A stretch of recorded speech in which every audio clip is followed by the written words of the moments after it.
guess what? It's noon. We can officially start I Love Tools Fall 2025. I cannot believe this. We've done so many of these. I know you guys love it. I love it. We learned so many new things. All right, I'm going to start explaining stuff. All of our wonderful presenters, we have Wizz Stearne, Shelley Nordman, Patrik Kusek coming remotely, Pam East, and Mags Bonham all will be talking about fabulous, fabulous things. But let me give you all, let me start our video. And remember, all your presenters, I can pause whenever you need it. I just want to say a big thank you to all of you because I love you guys. I love everyone who comes on. I wouldn't have my job without you guys. So thank you, thank you, thank you. And of course, I want you all to have what's always very important, the 20% off coupon code, ILT Fall 2025. I just want you to know there are, well, we're doing the 16th one, 15 other new live classes coming up. We got them all up in time for this I Love Tools, and they are stunning, fabulous, inspiring, and great. So all of you, after today, after we're done rather, take a look at all the classes. I'm going to show you a little preview of things that are coming up. Okay, this is Mags. Mags is going to present in a bit. Mags, are you first? No, that's Mags's class. This is how to do a faux enamel in polymer clay. I mean, crazy stuff here, but so much fun to play with. Then we also have coming up, Mags is also going to make gingerbread houses good enough that they look like you can eat, but they're polymer clay, so you can save them and use them over and over again. Adorable. Then we also have coming up as a live class as well. Patrik Kusek is doing carving in a metal clay and using micro tools. He has a little bit of a segment coming up in a little bit. He'll go into that. Gorgeous. Then we have coming up as well, after Patrik, we have, well, this is going to be the class of all classes because Pam East is showing everything you need to know for finishing for your metal clay. She is going through it all. This is genius. I'm just telling you all. Finishing is the most important. You design something, you make it, but if you don't finish it right, it won't look so good. So really great class coming up. She has done an immense amount of work. I love this from Sarah. Sarah is doing polymer clay that looks very much like fabric, like an opulent look. And I love that gold. I think those are so freaking stunning. I want to make them and then I need a place to go wear them.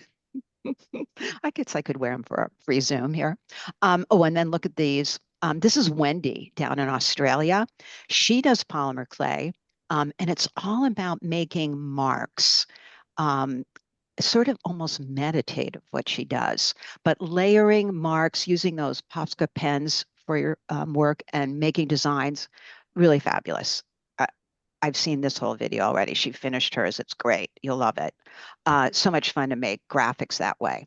Then we have this class where uh, name just out of my head. It'll come back in a second.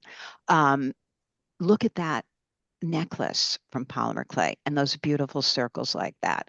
And then those earrings are inspired by O'Keeffe's sort of designs and exquisite, just so beautiful.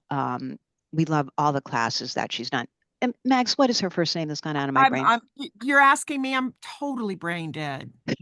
I'm doing the same thing. Misty probably knows. I know, wait, it'll come to me. I've just been doing too many things here at once.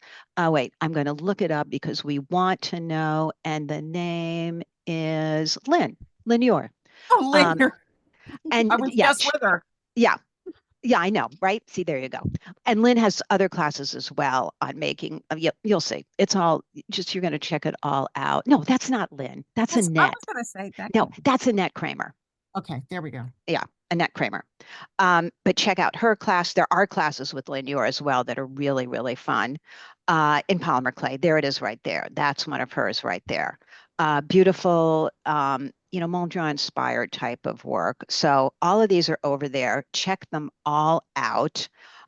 Beautiful, another necklace done by Emma over in the UK in metal clay. I love that little rabbit. So many things to freaking learn. Okay, Now we begin with Ms. Wizz Stearne. She is going to show us. Wiz said to me she wanted to do for I Love Tools an update on using scratch foam that we had covered at one point with Sean Hamilton. She has a beautiful class on it, but Wiz had some other ideas. She wanted to show some updating on it, and you're going to love what she shows you how to make. So, Wiz, thank you for doing this. Thank you so much for having me. It's a pleasure to be here this afternoon. Yeah, I love scratch foam. Scratch foam is incredible and it is so cheap and so easy to use. And I think it is completely underrated. As Alison just said, Sean has an incredible scratch foam tutorial on Craftcast, which I've watched recently and is just Well, insanely good. Honestly, mind blowing. yes, and she shows how to do extensive designs in scratch foam to make measuring so easy. I'm like, holy moly, because I would never try what she showed, and then she shows how she does that, and it's easy. So, but Yeah. wait, I think I have done. I think I put in also a picture of your class coming up. Right. So Wiz is Hey, going to that's be my class. teaching these beautiful little holiday ornaments. You can also Yeah. make it into earrings. Some are metal clay, some you've added in polymer clay, right? You've mixed. So I'm this is my craft class that's upcoming and it does use scratch foam in the process. And this is kind of where I've developed my kind of new idea with scratch foam, which I'll show you in a minute. But yeah, these can be made. I've made this angel in three different sizes. So the pendant is probably that big in the middle. He's probably about an inch tall. The earrings are probably only half an inch tall. But the polymer clay one, sort of right hand side of the screen, she's probably about 3 inches tall. So this can be made in different sizes with different materials. I'm going to teach it in metal clay during the class, but yeah, it can totally be done in polymer clay as well. So it's completely kind of interchangeable. I love But yeah, those. all the textures are scratch foam, which, as I say, I just love. All right, before we show that, just quickly, this is a class you showed last year that people can get, which was making these Yeah. also holiday ornaments. How much do we love also the puffy star and how to I make just love that? those I stars. know, which you can have, Everyone's you always can asking make. me about the stars. I want to make, now that I've been playing around with some of the base metal clays, I want to do a puppy star. It's so frigging cute. So Oh, it that's a whole totally nother is. And has class. so many different uses as well for so many different things. It doesn't have to be a Christmas thing. It could be Right, all sorts of different things. And the same with the angels as well. You know, angels aren't necessarily Christmas. right, It could be christening or right. just that, you know, you need an angel to look after you, kind of a guardian angel type thing. But yeah, so yeah. So We that will was say last year's that for Christmas the one. puppy star and the bird Christmas tree. Okay, that's really Christmas, but otherwise, no. Yeah. All right, so now you're going to show us what you're excited about now. Yeah, so scratch foam. This is my drawer full of scratch foam. This is about half my drawer full of scratch foam at home. There is so much scratch foam in my drawer, and you can reuse scratch foam over and over again once you've got your design. Anyone who went to Metal Clay Live will recognize these butterflies from my presentation I did there. And yeah, I have so many designs, and I keep using these patterns because they're just so cool. But everything I've ever seen in scratch foam has been single-sided. You just use it for the front of a design. So I've come up with a way of doing scratch foam on both sides of a single piece of metal clay. There's my fail at flipping a coin. But yeah, so I did this little coin. He's got a heads and tails, just as like a demonstration, and he's totally cute. So yeah, so to do this, you need two pieces of scratch foam that are almost exactly the same size. They don't have to be perfectly, but the closer you can get them, the better. And then you need your two drawings, your head and your tail, in this scenario. And I've drawn a line down the middle. So I've got the center of my designs drawn onto my drawings. I've got a permanent marker pen, I've got a ball burnisher, I've got a pencil, a pair of scissors, I've got some low tack tape for taping my design onto my scratch foam, and I wasn't sure if I was going to need my circle cutter, but I had it there just in case. So these are the tools I'm going to use. So as I say, these two pieces of scratch foam are almost exactly the same size, and I'm going to start by marking a halfway line. I don't want to mark a halfway line all the way down it because that will impress onto my texture. So I'm just marking kind of at the top and bottom of my scratch foam, and I'm using a permanent marker here, and I'm not really indenting it at all. These marks won't come onto your scratch foam design anyway, but just, don't mark the middle of your scratch foam. So I've just lined up those 2 marks, and then I'm drawing out these little tiny triangles. These triangles don't have to be like perfectly triangular or measured out or anything, so long as the center point is on that center line that we marked. And then I'm just going to cut out those 2 triangles. And these are basically registration marks. So we're going to then cut out the same triangles on the other piece of scratch foam in a second, and that will be what's going to line up our drawings to each other. So just very carefully cutting out these 2 triangles, and so long as the tip point of each triangle is on that center line, that is the most important thing, that it lines up perfectly. So then I'm going to use my first piece of scratch foam that I've cut out my little triangles, and I'm going to line up my 2 pieces of scratch foam as best I possibly can and draw those 2 triangles onto the second piece of scratch foam. So by cutting out the triangles on the first piece and then drawing that onto the second piece, I'm going to get them as lined up as I possibly can, get everything as neat as I possibly can. And I really can't stress enough getting those center points lined up to each other on each piece of scratch foam, and getting them lined up to each other on the 2 pieces of scratch foam. And getting everything lined up is so vitally important to get this to work. So I've cut out my registration marks on both my pieces of scratch foam, and then just make sure you know which way round your scratch foam goes, because obviously scratch foam looks the same from both sides. So make sure everything is lined up, everything is nice and neat. And then I'm just going to open these 2 up. So the 2 facing sides, facing each other, are going to be where I'm going to put my design. So I need to make sure I know which ones they are. So I've put a H on one for head of my little piggy, and a T on the other for the tail of my little piggy. I've actually marked my T upside down. I should have marked it the other way up, but it's the registration mark that I know, and I can get that lined up. So just make sure you're marking them in a way that makes sense to you. So then I can bring in my little piggy's head. Here he is.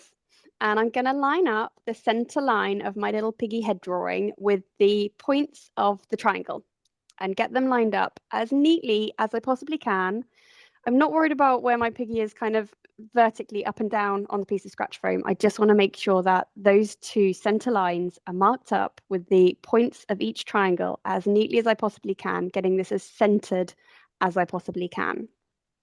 As I say, it's vitally important to get this sort of centering and lining up so that everything lines up perfectly. So there's my center line lined up with the points of the triangle. And then, as we do with scratch foam, we go ahead and oh no, sorry, I've jumped ahead. I need to mark the points of the triangle onto my first drawing. So this will tell me where he is vertically on the scratch foam. So marking the points of the triangle onto the drawing itself, and we'll transfer that onto the second drawing. And then I can go ahead and draw out my little piggy. So I'm just tracing out my design through my drawing onto the scratch foam, and I'm going to go around and trace the whole design through, starting with my little ears. And Wiz, you're using a mechanical pencil there for your tracing? Yeah, any Okay. pencil will do, to be honest. And then I go around my design again with a ball burnisher. Once I've transferred the drawing through, I go around with a ball burnisher and I push down my drawing so I get it nice and like really deep into my scratch foam. So those 2 points that mark the tips of the triangle on my piggy's head, I'm then going to line up my center line of my piggy's tail with the lines. So the circle around the design is perfectly lined up on the 2 pieces of paper, and then transfer the dots through. I'm making sure everything, the 2 circles are lined up, the center line is lined up, and I'm just drawing those dots through onto my tail drawing now. So that means the tail is going to be in exactly the same position on the scratch foam, on the new piece of scratch foam, as the head is on the first piece of scratch foam.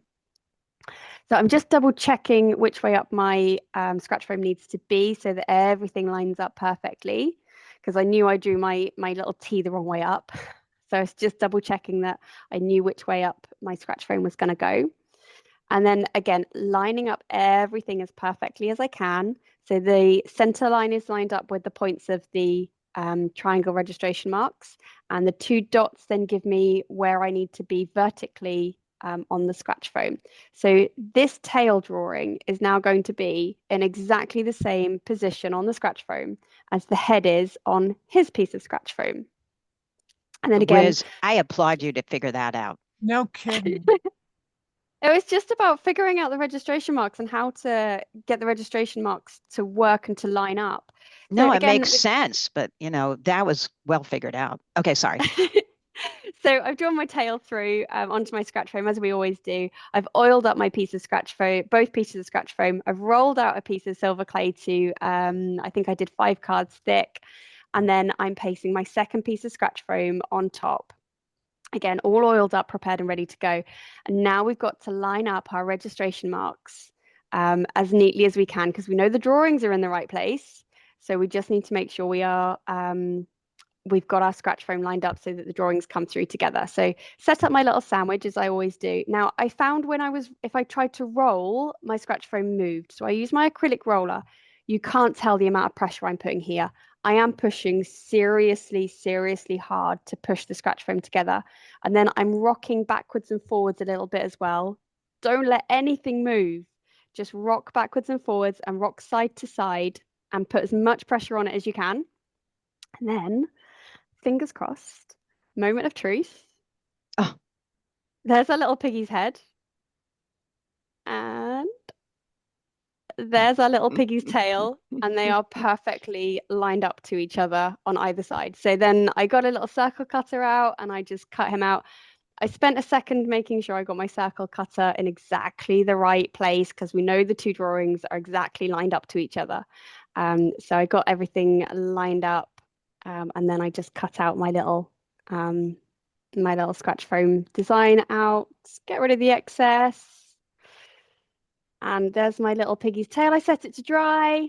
I actually took the circle off, the outside circle, because I don't really like it that much. I went ahead and put some resin and alcohol ink into my little piggy's head and tail. I just stopped that for a second. We had to look. It's so freaking cute. So that's all. It's all alcohol ink, you just said, Wiz? Yeah, I did some alcohol ink and resin. Just mix some alcohol ink into some resin and let it cure. Obviously post firing. And yeah, just to give him a little bit of character and just make the design pop a little bit. So yeah, if you're short of a coin and you need heads and tails, you can make yourself a little piggy or whatever. And I go into far more detail about how I do this in my craft cast that's coming up in a couple of weeks' time. But yeah, I just wanted to kind of give you a quick overview of making your registration marks in your scratch foam, so you can get your scratch foam lined up as best you can and do a double-sided scratch foam texture. That is really genius. Applause, girl. That is really fun. And I love the idea of what you said, heads or tails playing with a coin. I mean, you could make tons of these out of base metal clay and have, a fun little game playing and all of that. So yeah, you can make little game tokens. I mean, Yeah. for my Angel craft cast coming up, the wings have double-sided texture. So the wings have got design on them on both sides, but you could use this for all sorts of stuff. Any piece of jewelry that you need double-sided texture on, you can do a double-sided scratch foam texture with a really intricate design. Actually, the angel rings are quite detailed, but using those registration marks cut out of your scratch foam, you can, as long as you get your all your everything lined up and your registration marks lined up, you can do a double-sided texture in scratch foam. We love that this is recorded, because I have to watch again. It all made sense watching you, but it's like, wait, do what again? So that's geniusly thought out. Thank you. That is good. Wait, you. Sudan just said, did you say put some oil on the scratch foam? That's a good question. Did you? Yes. Yeah, I oil my scratch foam. I use a little bit of olive oil. I've always oiled my scratch foam like I would oil any texture that I was using. Anything that I'm rolling silver clay into, I oil up release agent, olive oil, or cool slip, or whatever is your go-to release agent of choice is. But yeah, anything that comes into contact with wet silver clay needs to be oiled up. And did you put anything over it after it's done right there? Over the alcohol ink? Yeah. Or no, so I mix my alcohol ink into my resin. Okay. And then I put my resin, the colored resin, into the depressions of the design and then cure it under. I just have a UV nail lamp that I cure mine under because I Right. only do really thin, very thin resin. But yeah, I love that. So cute. Sudan, I want to know, is this Cool Tools Scratch Home? I think they're selling it over at Cool Tools. I'm sure they are because we did a kit for Sean, I'm sure. Metal Clay Limited certainly does in the In UK. the UK. Okay. That's where I get my scratch foam from. So I'm sure, I haven't checked, I'm but I'm pretty sure Cool positive Tools we would did. do Yeah, scratch foam. depending on where you are. Okay, well, that's pretty darn adorable. So, and a great technique there. Thank you very much, Miss Wiz. Thank you. We look forward to our class. Check out all of Wiz's classes. They're all great and fun like that. Uh, and now, oh, get ready to be inspired now with resin. We sort of lead right into that. Shelley is our resin queen with her classes. I'm just going to show you briefly some of hers. It's again very seductive to want to play with these resins and these opal flakes. And look at that with the texture. That's hard to believe that's just resin, Shelley. Yes. Wait, what's It's the word I'm leaving out? Color flakes, that's the right word to well, use. the color shifting, Color shifting. color Yeah. shift or opals or multi-chrome. Yeah. Yes. I Goes by mean, many names. Dichroic. right. And then this is her class coming up, which now there's textures, layers, and doming, right? Right. This class is, I think of it like three-dimensional collages. And how Right. to incorporate just like you would a collage, only make it more sparkly, 3D, three-dimensional, just Right. a miniature work of art. Right. And then, of course, use these as gemstones to set them wherever you want. But Yes. Shelley's talking yesterday about making the glass-like dome, correct? We're going to go over that a bit. Right. Okay. Which we So love. yes, and if you could pause right there, please. Thank you, Allison. All right, so on the right, you see that green bottle of UV resin. Mm-hmm. That's our workhorse. That's the main one that I build up, that we use to make the thin layers. And you can do some doming with that at the end. If you want your piece to really look kind of like it magnifies like a piece of fused glass, then you get a much higher dome if you use the product that is on the left, and that is called dip resin. And it's a UV product also, and it's basically the very same thing, except the one on the right is more runny, the one on the left is more thick. So it's just a lot more viscous. So like more like molasses or cold honey. Okay. And you can do things with it that you can't do with the product that's on the right. And we want to make this as fun as possible with as few headaches or disappointments. Yes. And Yes. so I would love to show you how how I finish my pieces to have a nice smooth, just it really looks like glass. And now I'm going to tell everyone, I've already seen the video, so I went out and bought my own because I had to, because I'm excited. It just came earlier this morning. I'm pretty sure, Misty, if you put in the chat box, the Craftcast Amazon page, that I've already added it to there. If people want to just find it easily, it's in there. And I sent the link to Misty Oh, for okay. the It's in the handout. class Okay. notes. Okay, Yes, great. for the Okay. handout. So you can find it. No worries. All right. I'm playing the video. Take us Thank you. away. All right. So these are the tools that I use. That's a tile turntable. This is foam tape, the cheapest you can find at the dollar store. Alcohol, just rubbing alcohol. And of course, the UV dip resin. And I apply the resin with brushes. And so the brush on the right's a little wider for main things, and the detail brush, a needle tool, and then a lint-free rag. And Okay. let's take a look in here. So I keep the inner lid also, and you can see down in it kind of looks like a galaxy because I have used a lot of this, but I'm showing how to load your brush. So dip it down in just the tip, give it a turn, and then you've got a clean bit of of the doming resin on your brush. And here is a piece that I'm going to dome, and I'll show you. This is sanded just to shape it. It doesn't have to be sanded, but like with 240 sandpaper, doesn't really matter. But I want to show you the clean edge. You need to have a really defined stopping point for your resin. And I want to dome over the top and the sides. And it needs to be lifted up off of your work surface. So go to the dollar store, get the cheapest foam tape you can find, because you do not want this to be permanent. You want it to be very low tack. Okay. And you need to lift the piece off the surface, or the doming resin will spread onto the tile, and you do not want that. Before you put on any resin, clean the piece with just a little rubbing alcohol, little isopropyl alcohol, to get off any of the sanding dust or fingerprints or anything like that. And let that dry. And then I'm going to load my brush with some resin and brush it over the top surface of this piece. And this is not the full layer. This is just to get things started, to get some resin across the whole thing and get rid of any cat hairs. And now I'm going to show you what's too much.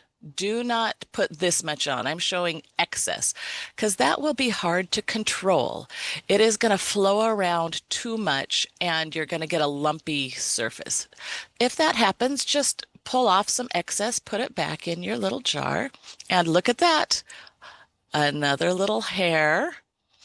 Yes, I have 3 cats, and I'm always watching out. 3 long hair cats. All right, now took just a little bit of resin on my brush to smooth out over that surface, and it will continue to smooth just on its own.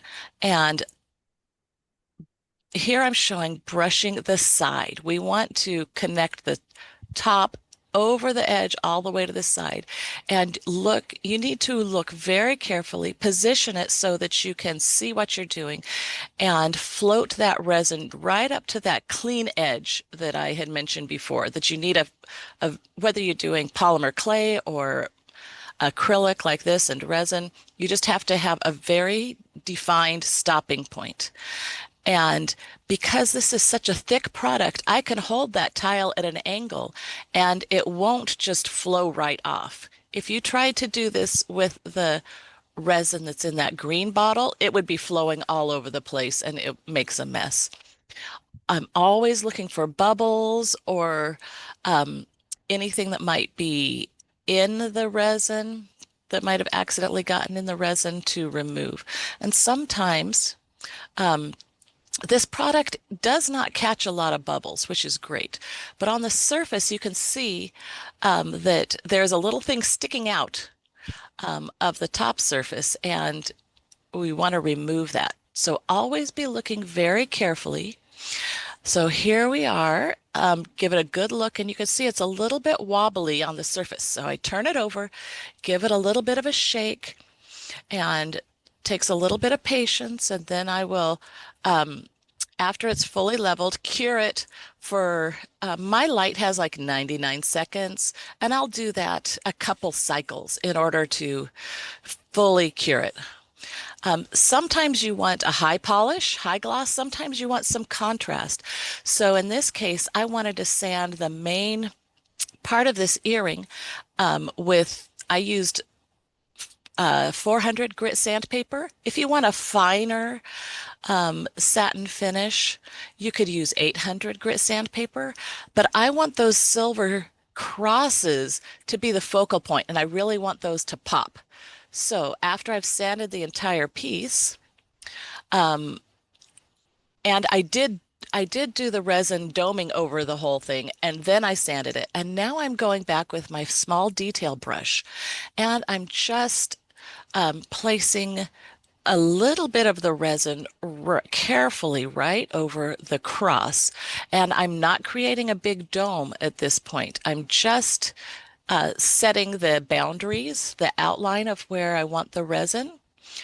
And because there are some sharp points, a liquid, of course, wants to form circles. It doesn't want to form points. So I'm using a detail brush and a little bit of patience to move the resin to exactly where I want. And then once I have the outline set, I go back and add a little more resin to increase the thickness, to add a little more doming. But I do it very carefully, like I'm doing right there, so as not to have the resin pour out over beyond the edge of the silver. And here it is cured. And if you tip it to the side, you can see that it's domed some, and you get a really high contrast between the matte surface of the main body and the focal point of those crosses. Now this piece, I'm not finishing the back because I'm going to flush mount it. You know, if you want to use tabs or rivets. So I don't need to finish the back, but I do need to finish the sides. And I'm showing this so that you can know that if you want to preserve the texture on the front, you don't have to dome over the whole thing.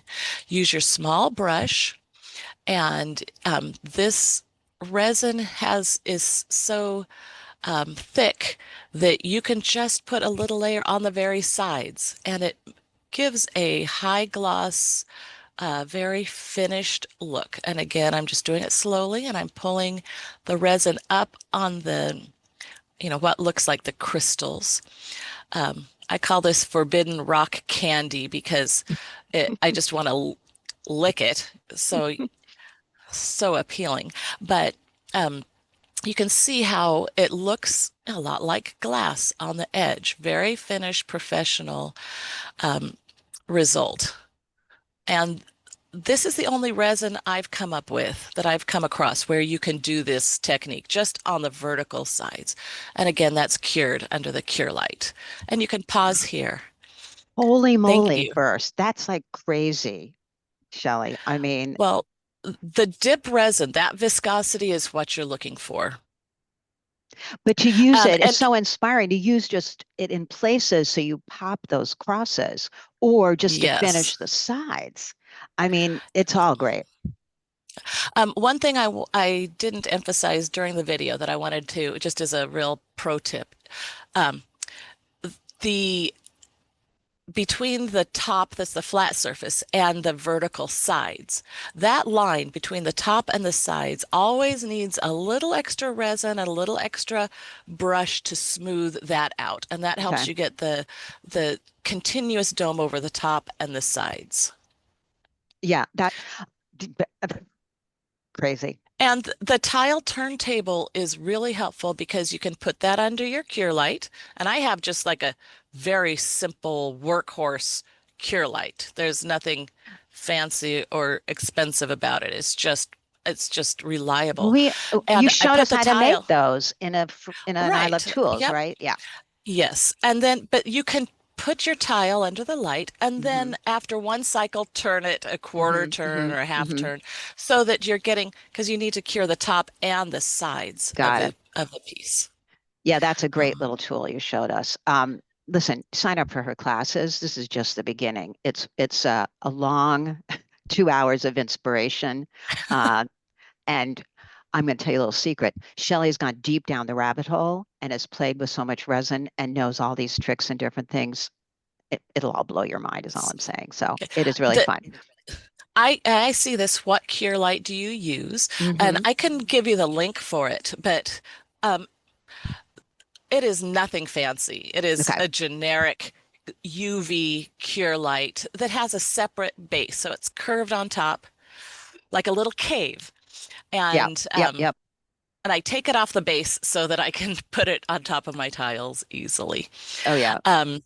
Yes. And there are other UV resins that are thinner, like the top coats for gel nails that have a brush in it. So if you want to just do a very thin layer of resin, use one of those very flowy resins. But if you want to make a dome that makes it look like glass, get the thick viscosity dip resin. Okay, everyone. I know it's very engaging, the colors and everything. Oh, plus in Shelley's classes, she shows you all the colors of flakes and different things she uses. So you'll know how to do the rock candy. You'll know how to put in the crosses and the butterfly and all that. So, And I do cure. I see this about the length of cure time. okay. Yes, I do like 2 or 3 of the 99-second cycles, and I make sure and turn it during, like between the cycles. I Okay. don't constantly sit there like a rotisserie. I Okay. just make sure the next time I hit the button to start the next 99 cycle, I just turn the turntable a quarter turn. Okay. And then it is very hard, rock hard, glassy hard. Yeah. If Yeah. you feel any tackiness at all, do another cycle of under the cure light Right.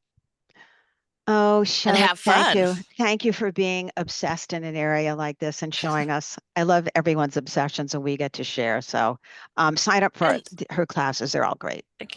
and I just wanted to point out that this works on polymer clay pieces Oh, also. yeah. Right. And if you want to do a quite high dome, even like a semicircle on your polymer clay pieces, you can use this resin. You have to work pretty quickly so that it doesn't flow too much, and you have to be turning it as you're doing it because it will flow a little bit.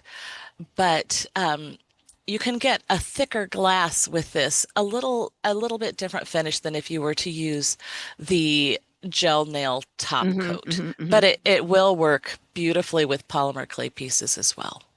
Do you hear that, Mags? Are you thinking? I heard that, and the class will be needing a few additions to the resources list and maybe Yeah. another video. You just have to have a very well-defined Edge. end point, Yeah, a well-defined edge. Got it. All right. Thank And you then for that. All right. We're inspired. You're welcome. Lovely, lovely, lovely. I love all of them. Thank you so much, Shelley. I look forward to your class You're as welcome. well. All right. Next coming up is, I call him my brother from another mother, Patrik Kusek. So he, like I said, he's over in in the UK right now in a museum, looking at a jewelry exhibit. I told the women before I gave my advice to him was see if you can steal something to bring home. So we'll see what happens. But he pre-recorded this and he's going to talk to us about his new thing, micro motoring. That's his class, his new class coming up. It's all about carving in metal clay. This is more genius people have played around with. So he's going to give you a little sampling of that. Hello, everybody. As Allison said, these are some rings from the upcoming class, and I'm going to show you what I used to create this beautiful faux bois texture and a few others.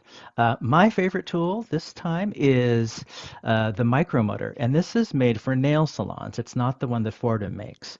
And it's really great, $75, and it has a rechargeable base and a place to put your burrs. It actually comes with a bunch of different attachment burrs as well.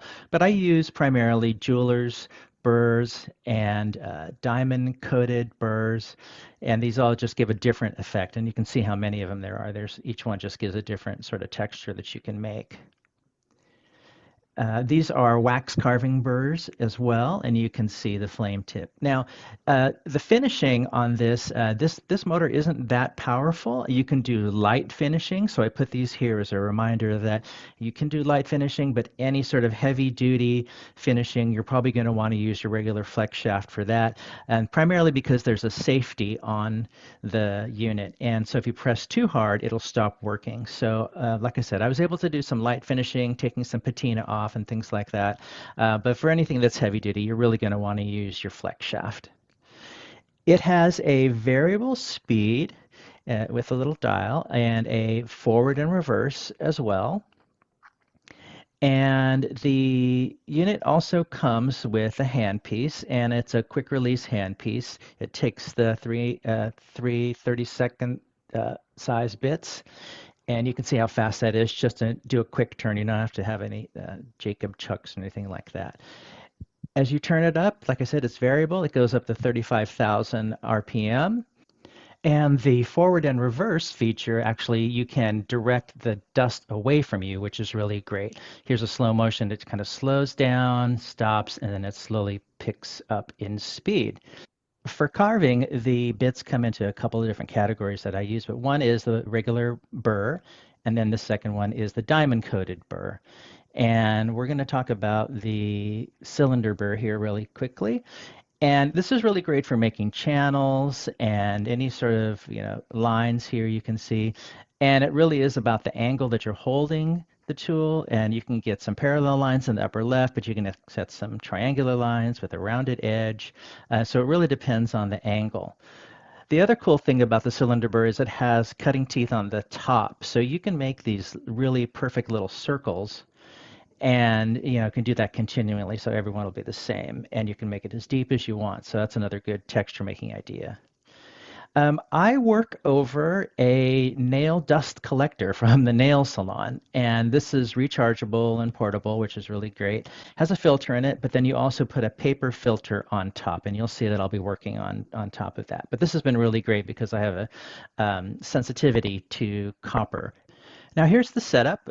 This is the paper filter that's on top. And then I took a piece of paper and I'm going to be carving into that. So the dust goes into the paper and any overflow goes into the filter. This is the separating disc. It's a real small version of one, and it's really great for making fine lines. And I'll be doing a faux bois sort of texture to this. But really you're just moving the bit back and forth and creating these lines on top of one another. And the more lines, the better. You can see how that looks there. The flame tip diamond coated burr makes some really great interesting shapes like carrots. And depending on the angle that you hold the burr, you can get really small type of carrots and larger carrots, triangles, and a lot of really interesting shapes. You can see here I'm using mostly the side there, and you can see that great shape. Onto the cylinder burr. Now the cylinder burr is great for making channels and grooves in things. And again, depending on the angle that you hold it, you can actually make these little triangle shapes as well. They'll just be inverted, compared to the flame tip. If you hold it more parallel, you'll get some nice grooves. These look really great on rings. You can do that. I do want to give you a note of caution though, since we're carving into the bone dry clay. You got to be careful, otherwise it'll break. I got a little aggressive right there, but just know that it just takes a little bit of practice, and just like anything in metal clay, you can repair it if you need to. So there's that parallel. You can see how that works. On to the ball burr. Now the ball burr makes this really great, almost like a hammered texture, and depending on how you use it, you can really just make a bunch of different textures that are, look like hammered or look like they have little indentations in there. And it's really, really versatile. And depending on how hard you press, you can get it to be deeper or, smaller or larger circles. And you see a nice smooth finish on the inside as well. And when you compare that to the diamond coated ball burr, you can see it's much more aggressive, and same sort of technique where the other one gave you a smooth interior. The diamond coated one gives you this sort of striated look and creates these little tiny grooves. The one on the left is using the side of the burr, but the one on the right is using the top of the burr, which gives you these concentric circles or even some spirals, which is kind of nice. And then you have the diamond-coated disc. It has cutting action on not only the side and edge, but the top as well. So you'll be able to take this and hold it at an angle and create these little half-moon shapes. You can also create things like fish scales and all sorts of other things. I'm going to use the side of it here, and I'm going to create a faux bois texture just by doing short little strokes onto the clay, and just layering more strokes later and later. You see that dark spot? I got a little aggressive and I carved all the way through. So you do have to be careful. But I'm going to call that a knot in the wood. And I'm going to put some deeper indentations to make other knots as well. So when I go to patina this, you'll see those deeper indentations and it'll all look like a bunch of different knots. Using the ball burr for the other side, I'm going to hold it perpendicular to the clay. And it's kind of hard to see here, but you can pick it up and I'll just sort of there you get that action. I was expecting a smooth interior, but instead what I got was this. And this was a happy accident, as they call it. And when I inspected a little bit further as to why this was happening, I had realized that somehow I had made a divot inside of the ball burr head. And so because it's a divot, when you start to carve, it makes that portion stick up. And you can see here's what the result was. So it's kind of cool. You can modify your bits as well and get a lot of different interesting results. For cleanup is really super easy. The dust is just, collected on the paper. And then with the paper filter, what I'll do is I will just take it and, fold it like this and just give it a few taps, and then most of the clay will fall out. Now for silver, you'll probably want to also keep any sort of residual dust that's inside of that filter, because you can send that to the refinery. So this again is it's called a Civ Power Nail Drill Professional, and it's we repurposed that from the nail salon into the jewelry studio, which is great. And if you want to find more information, we have a new section of our website called Product Links, and has links to all the products that I've talked about today, along with information on them and why I think that they're useful in the jewelry studio. So check that out. And don't forget about the upcoming class on CraftCast. We're going to be talking about stone setting with a bezel cup, of course, carving. We're going to be using a split shank ring, and I'll be showing the faux bois technique and also a little bit of UV resin. So I hope to see you in class at craftcast.com. Take care. Oh my gosh. We could do that on polymer clay too, right, guys? Yes, we could. And resin. I thought so. Tool. I just got a little bit of the hair standing up on my arm thinking about that. Patrik, take his class. He goes into, that's just a little sampling of what he shows. And yes, wear a dust mask. And someone asked about Don about thick as clay is. He was just doing that for samples. He'll go into thickness of everything when he makes things. I'm not sure how thick he was using it for his samples right there. What would you say, Pam? You're good at guessing. That looked like about, that was pretty thick. I mean, he was probably about 2 millimeters, 1.5 millimeters to 2 millimeters thick. Okay. Otherwise, he'd have been going right through it. Right. So, and definitely wear a mask. But I do love that. I've seen it in the nail salons. It sucks down all the dust. That's a great thing to use for that too. I use one of those too. You do? Okay. Makes a big difference. Yeah. Easier than having to sit outside for everything that you do. What I was thinking. Okay, that was fabulous. Patrik's class is genius. He really is good at all those tools. So I'm glad he's enjoying some break time over in the UK. And I know, Pam, you'll be joining him there soon. But before you jump on a plane, you're going to now wow us with finishing ideas. You sign up for Pam's class. She's going to show you everything. You'll have no more questions if you take her finishing class about all the possibilities, but you're going to show us a little bit, giving us a little sneak. I'm going to give you a little sneak peek here. We're going to talk about the bench polisher. Yeah. And I think we have, there's there the picture for your stop class. there for a minute. Okay. So, oh no, this is just for my class. I can move past. Yeah. But that's some of the things covered in her class. Check it out. All the links are in the handout and on the site. You'll find it. But I know you have a picture of that's where I'm going to stop right there. That's where we're going to stop. Yeah. Because we were trying to figure out how to say the name. Yeah. Tismice is where I ended up. Tismice. And that's just a wild guess, It works. If anybody has a better guess, let me know. But this is a brand of bench polisher that you can get it on Amazon, and I have my Amazon page. Mitzi just put it in the links or in the chat, where I have everything that I use is on that page. This is the Tismice actually makes 4 versions of this. And I chose to do this demo with the cheapest one.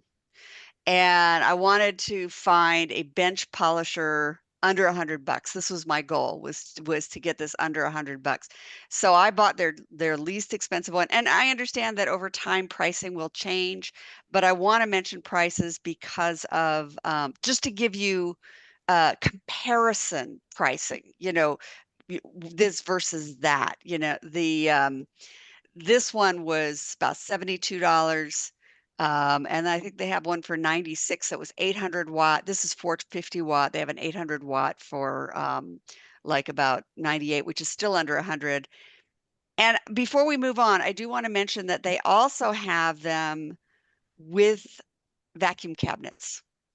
And even the vac. Uh-oh. Oh, there you are. You're back. Did I disappear? You froze for a second. You said, yep. So the vacuum cabinet ones are, like $200 to $300, depending upon the watt, how many watts they are. And that's still cheaper than like the least expensive Joule tool. And it's got a pretty small footprint. So if you're willing to spend a little more money, you can get the cabinet that's got the filter and the vacuum. If you don't, built in. If you just get the unit by itself, put some paper up behind your behind this thing or something to catch the spray, because it's going to throw off some sticky dust. So be aware of what's behind it, or put something behind it to catch that, so that you don't make a mess in your studio. Okay. But you can use the other way. And it comes with everything you see there. You get 3 of those white buffs, you get 3 yellow buffs, you get 2 of the Scotch buffs, you get the compound, and you get the safety glasses. Add to that a mask. You should be wearing a mask when you're doing this, especially if you don't have that vacuum cabinet. But you get everything that you see there in the box with it. And that was, like I said, this unit was about $72. And it's small, so it can fit in a small studio. Okay. And let's look at how to use it. There is a little bit of assembly required. It does not come, it comes with the spindles, but they're not on there. Make sure it is unplugged and off when you do any work on the machine. These spindles go on these ends, and then you're going to wind your various attachments. They have a right and a left. It's very specific. You need to put the right one on the right and the left one on the left, or your wheels are going to go spinning off into the room. It's quite important. And when you put it on, don't jam it right up against the machine. Have a little tiny bit of space, or there's a little wear and tear. And then it uses 2 Allen screws to set it. And so it's quite secure. You don't have to crank super hard on this. You want to be able to undo it when you need to. But it's pretty secure there with the 2. So we put those on. I did the 2. I love that it comes with safety glasses. So important. Yeah, and you should wear the safety glasses. Yep. You need to protect your eyes. Things Yep. can go flying. And the only other thing I do want to say is that on the box, they show somebody wearing gloves. Do not wear gloves when you're using rotary equipment, ever. So the box is very misleading in that regard. You can damage your finger. If your glove gets caught up in that mechanism, it can take your whole finger off. So you're much better to just get a scratch on your finger than to hurt your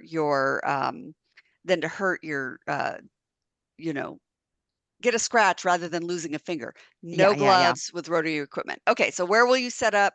Bench polishers, I already mentioned this. The bench polishers are going to throw some sticky dust. So work in an area that's really easy to clean up, and maybe hang some paper behind it or something, that can catch the spray. That's a good idea. And then easy to clean it up. Yeah. Safety, eye protection or a face shield every time. Dust mask. If you have long hair, please tie it back. You do not want your hair getting caught up in that thing. It's rotating. Also avoid loose clothing and jewelry, anything that might get caught in the thing. Never reach under or behind it while it's running. And always allow it to come to a stop before you change out those wheels. I think that's a really important one, Pam, to never reach behind or over when you're looking for something. And actually, in one of my video segments, I I reached behind it, and when I show that, I'll say, don't do that. Okay, good. All right, good. It's not a good thing to do. We know it's not a good thing to do. All right, so these are the things that come with it that are included, and this is a Scotch wheel, and it's like an eraser. You can put a pretty nice finish, a matte finish on a piece with this. You can erase little scratches with this. The yellow wheel is very firm. It's a very hard muslin, stitched muslin, and it's for harder metals. I would not use this with fine silver. I would use it with bronze, or something that's a harder metal. For silver, I only use the white buffs, which are much softer and gentler. So those are the buffs that come, and you get 3 of the white, 3 of the yellow, and 2 of the Scotch. This is a triple E. It's your white compound. For harder metals, I'd use that with the yellow buff. For silver, I would use that with a white buff. For fine silver, I'd use that with a white buff. And then the green is your high shine. That's going to be your high polish. And no matter what metal, I'm only going to use that with a white buff. So that's the various attachments that I'm going to use that come with this thing. Okay, we're also, familiar. while you pause there, I want to mention, I don't show it in this, but I do talk about it in the full length video, is that thing is bolted down. And I have bolted it to a board so that I can move it around. And then that board is actually taped to the surface. If you don't have it bolted down, it'll go for a walk when it's on. So you do need to attach it to your work surface in some way. And I go over that in more detail in the full length video, which we're doing in November. We don't want it to walk. Yes. All right, so these are some pieces that are, the surfaces are pretty cruddy. It was very hard to show that in video. This one has been sanded. Can you pause? I don't know if you can see the striation marks across the top. We can see it, yeah. So what I did on that one is I sanded that with 220 grit sandpaper first as a pre-finish. And I did that a hand sand finish on that one. On the first one I showed, that was just out of the kiln. It did not have any pre-finish on it. And the reason I did both is I wanted to show the difference in when you go to do the polishing step. Okay. So that can save you a lot. That can save you a lot of work if you do that. You'll get a better finish if you do that sanding first. But you can just go straight from the kiln without having to do that. This is a great tool for people who don't have a lot of hand strength or may have arthritis in their hands. It's nice to have power tools to take the work out of it for you. Oh, we agree. We love that. So, all right. So here it is. And I've got the Scotch wheel on there.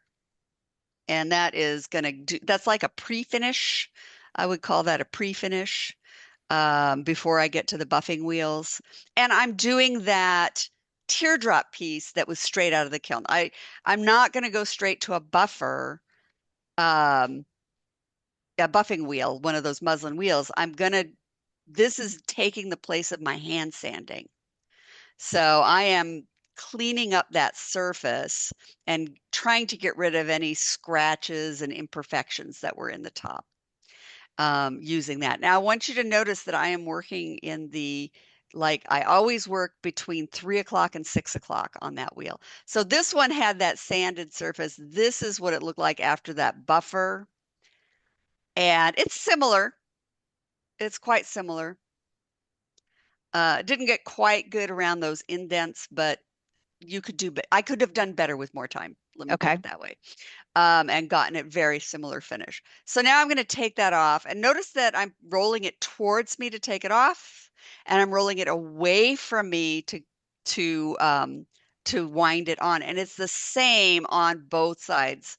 Actually, I was turning the spindle, but it amounts to the same thing. So I'm turning it away. It's the same on both sides. It's away from, that's why there's a right and a left, right? And then this is the triple E. This is the white buffing compound. And it's a pretty good finish all by itself. But I do like the green final polish. Now, again, really think between even 4 and 5 o'clock on that wheel. Okay. Never work all the way underneath, and never work on the top, especially because if you lose your grip, you want it to be flung down and back, not towards you. And it will get flung if you lose your grip on it. So the lower quadrant is where we're working. Also, that green tape I have on my fingers, that's called alligator tape. And I tape my fingers, that's protecting my fingers from the heat. If I was using that Scotch wheel, it could scratch my finger. That will protect it from that. And there I've buffed out Pretty. now I was working at triple speed there, but I sped up the video so we weren't here all day. And now I'm going to do the same thing to the teardrop one. I'm not going to show the whole thing. It's going to fade through, but I'm going to do that same kind of finish because I wanted to show you the difference between hand finishing or hand sanding and using that buffing wheel. Turn this up slowly and consistently as you're turning it up to speed. Don't have to go all the way to full speed for this to work. I recharged the buffing wheel with that Tripoli, and the compound is what's doing the work. So you don't have to press that hard, right? You want the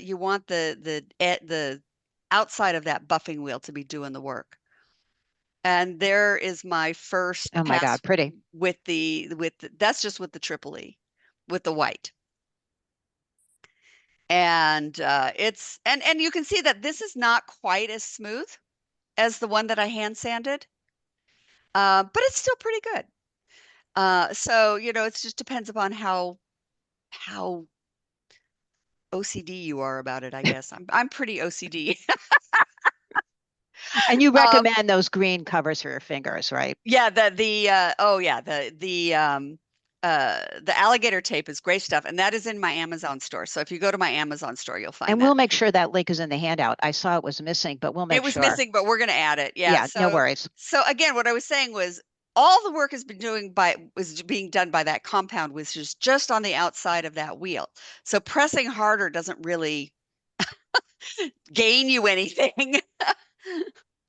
So there I did the green. And now pause for just a minute. There's a reason I had to come back out and hit it with the flash shiner. And that is these polishing compounds, they're kind of waxy.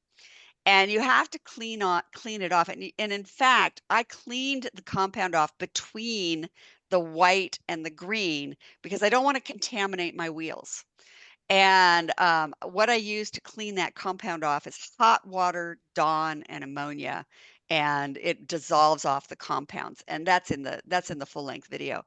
But after I clean it, the soap and what have you leaves even though it's got a mirror finish on it, it's just a touch dull from cleaning it.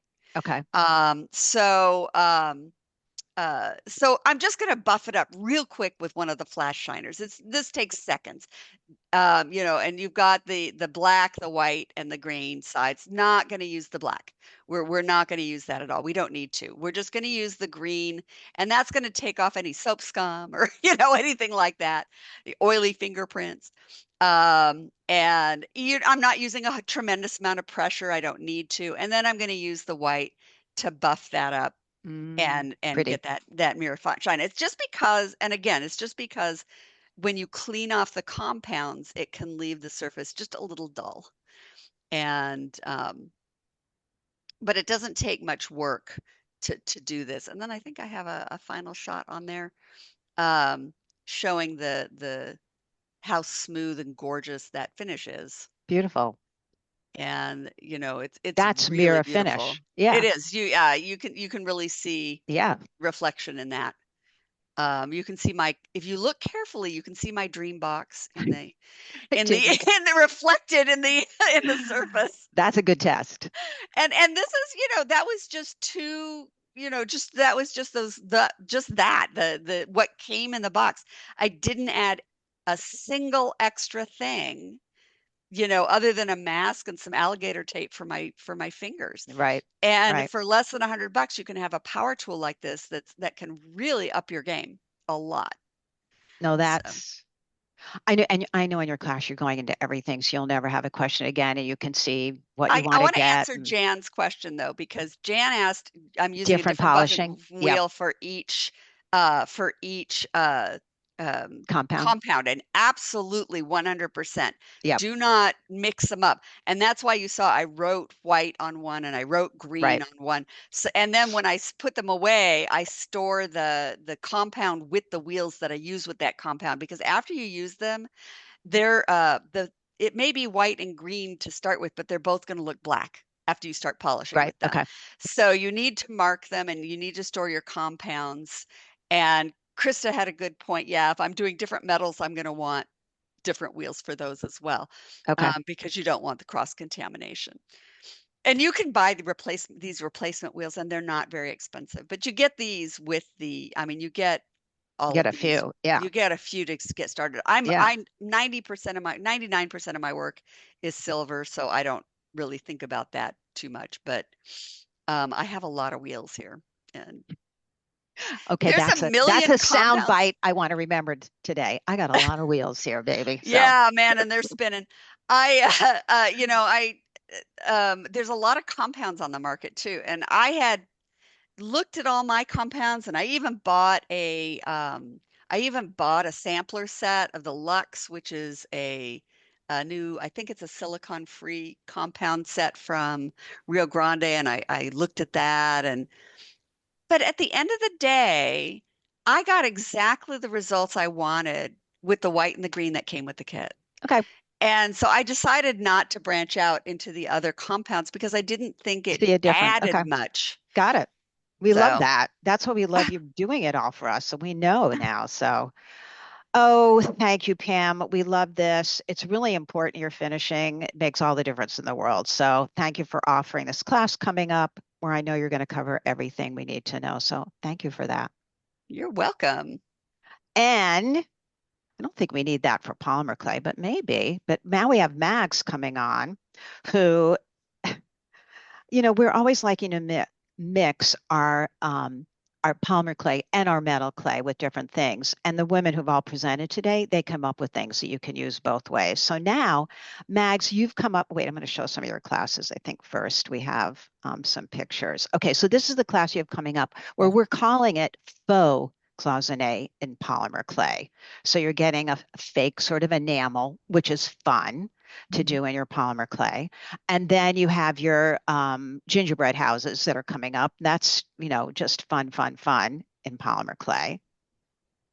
And now you're going to talk to us about making textured plates, homemade texture plates for this. And before you start, Pam, your Amazon and everyone, your store link is in the handout now, so no worries. It's everything's there. Thank you. Yep. We like to make sure we have all of our links. So Mags, tell us what you need to tell us, girl. So there's a lot of information that we did in the last I Love Tools that came from the working up this class. Mm-hmm. And in this case, the textures that I'm using are all Patrik's textures. Oh. To create the mold that you're going to use to make your pieces. Okay. But I wanted to show a little bit about how you can make your own textures so that they're completely your own. And they were a lot of fun.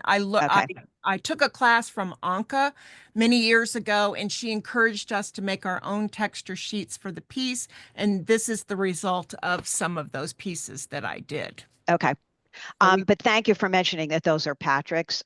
Yes. And you can order his. They are beautiful. Plus the way he sends it. He sends a beautiful kit in a great box. So look through Patrik Kusek's for that. All right. So now we're going to learn to make some of our own, which is really fun too. So in this case, what it was if you want to hold right there for a sec. So I used the circle cutters to cut out a bunch of circles. And then I went in and used my X-Acto knife to kind of make cones of some of those holes so that you have a little bit, it doesn't necessarily go all the way through the same thickness. You'll see, if you look towards the middle of that stamp, you can see one that's a ball tool that has not been opened. The next one to the upper left of that has been cut through. And you'll see a few more here and there that are cut through. So those were all originally ball tool stylus imprints that I then went back into with my X-Acto blade to create the cone shape. Got it. Okay. So How you manipulated them. Yeah. And now you'll see the resulting negative to that one. And you get some nice bubbles. Nice. This is all circle cutters. Just cut out in a pattern. Again, here's a little bit flatter circle that you're going to get because it doesn't have that cone shape to it. And then this is just another pattern made using circle cutters. This has got some of the little itty bitty ones that we all love. And again, you get a nice bubble out of that. And these can be used as positive and negative stamps, not just to create your template. So here what I did was I went in with the ball tool styluses and created a pattern. And now you can see that one. I had not made or couldn't find the negative of that one. Now, I don't know what they call these, but this has something to do. You can find them in Harbor Freight because I'm guessing my husband gave me something that was a freebie that he already had a million of. But it's got all these different, yeah, hold right there. It's got all these different little textures and nibs, and they're hex on the bottom. So anything that has a hex handle to it is what they're supposed to be used with. But I just created myself a little tool holder on my Glowforge, and now I have all these various shapes that I can play with. And you can see here on the clay there, the scrap clay there, how I've just played with a bunch of different shapes. And I've also added a couple of the French fry cutter ripple blades for polymer clay. And Mags, you're doing all of these in polymer clay, right? In polymer scrap That's clay. for scrap Yes. clay. So It's because scrap everyone was clay. wondering, it's not bright colored, but it's just scrap clay. Yeah, just scrap clay. This one was a piece of heavy upholstery fabric that I got from somewhere. And so on this one, I took the scrap clay and I found a spot that had several of the shapes coming together. And I rolled it through the pasta machine with the fabric. It's hard to see. Well, maybe not as hard as I thought it was. Okay, now we're going to go back. This is a ravioli cutter, I'm assuming, that I found somewhere in my toolbox, probably from one of my pasta machines that I've gotten over the years. Again, and I like to press it onto a tile so you don't move it again and it stays very flat. You don't want to do these on, bake them on paper or anything. You want to bake them on their tiles. And I'm just going in a couple of different directions, turning it around, getting different angles in there. It's a nice, sharp, crisp line. You want to be careful not to go too far in there. But you'll see all these different tools that you don't really even think of. If you look to the right of my hand up there, there's the thing that was on an old typewriter. Oh, that's so great. You said it's like look around your house and find all of our stuff. Look around your house and look for stuff. The black one is a great one. It's kind of a basket weave, and I think that that's probably some sample of some kind of either wall tile or floor tile or something. Again, this is my all-time favorite tool, a wooden meat tenderizer. Oh, right. And I have used that for years for mokume gane. So that's a great texture to use. And I'm cutting these up small because the thing that we're going to use them on is small. You don't need all those textures. So here we go with the positive and negatives that have been baked. Oh, fun. That was the ravioli cutter. This is the Harbor Freight tool one, I'm going to call it. This is, what am I doing here? Which one is this? I think this one is the fabric one. Again, a little hard to see in a video, but when you get it on your clay, you can see it better. That looks good. Nice textures on that. Since I don't cook anymore, Mags, I can take everything in my kitchen and everything from your kitchen, which is exactly what I would do. That's the one from the basket weave tile that I showed you. And this is the one from the typewriter tool. Oh. Okay, so now what I've done is I've cut pieces of all of those textures to create the cells that we're going to use for the faux cloisonne, or I think Pam will correct me, it's champlir is what the technique actually Champ-levé. Champ-levé. Thank you so much. I knew you would have that. It's kind of a combination of Basse-Taille and Champ-levé. Yes, exactly.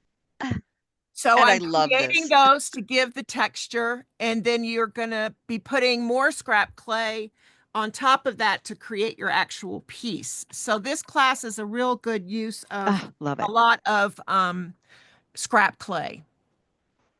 I love it. Okay, so we have things to make textures. We have things to make polish everything. We have things to, I'm sort of overwhelmed. Foam, scratch foam from Wizz, making the glass domes on top of everything. We could have a very busy weekend and not leave our studios now. True. This is true. So there's Wizz's class. Not Wizz's class, I'm sorry. There's Mags's class and pictures. You'll learn all about that and resin and dipping inks and all of that. Always fun. And there's more been added.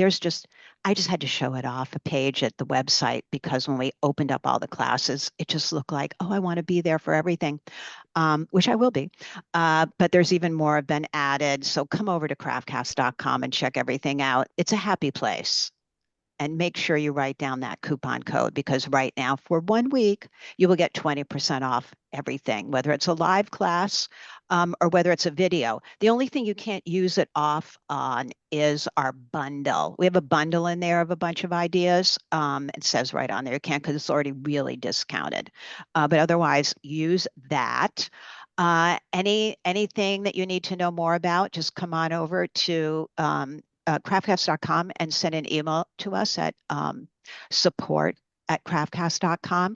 Oh, who's having a problem with, wait, before we go, Wiz wants to come on and say goodbye. She lost her video. Let me just see if I can fix that for her right now, Ms. Wiz. So you can take a look. There you go.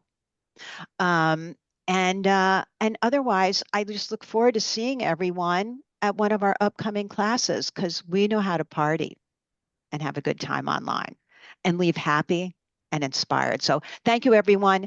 You'll get an email just to follow up to let you know when the recording is ready in the online so you can put it in your library.